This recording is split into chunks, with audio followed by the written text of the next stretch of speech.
Anong mangyayari kung wala ang araw? Welcome mga ka-MK. Anong mangyayari kung wala ang araw? Kung wala ang araw, magdudulot ito ng malawakang pagbabago sa ating planeta at sa lahat ng anyo ng buhay na umaasa dito. Ang araw ay pangunahing pinagmumulan ng init at ilaw sa ating planeta at ang kawalan nito ay magdudulot ng mga sumusunod na epekto. Una, magkakaroon ng paglamig sa buong mundo. Ang kawalan ng araw ay magdudulot ng biglang pagbaba sa temperatura na maaaring magresulta sa pagyayelo ng tubig at pagkakaroon ng malamig na klima sa buong mundo.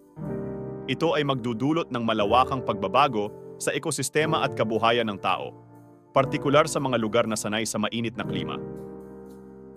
Pangalawa, mawawalan ng liwanag ang buong mundo.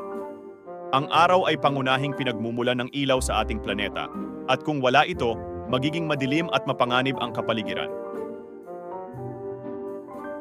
Ito ay magdudulot ng pagkabahala sa kaligtasan ng mga tao at maaaring magkaroon ng negatibong epekto sa mental at emosyonal na kalusugan.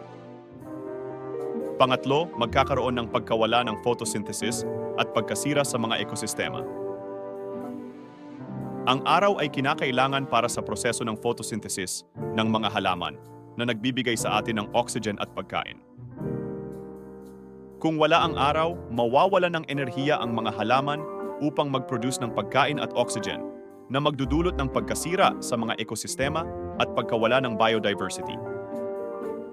Sa kabuuan, ang kawalan ng araw ay magdudulot ng malawakang pagbabago at pagkasira sa ating planeta at sa lahat ng anyo ng buhay na umaasa sa kanyang liwanag at init.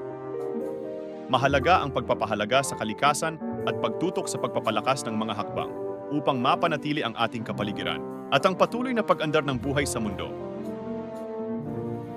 Kaya kung gusto niyong malaman ang mga sagot sa inyong malikot na isip, ay mag-subscribe na at i-hit ang notification button.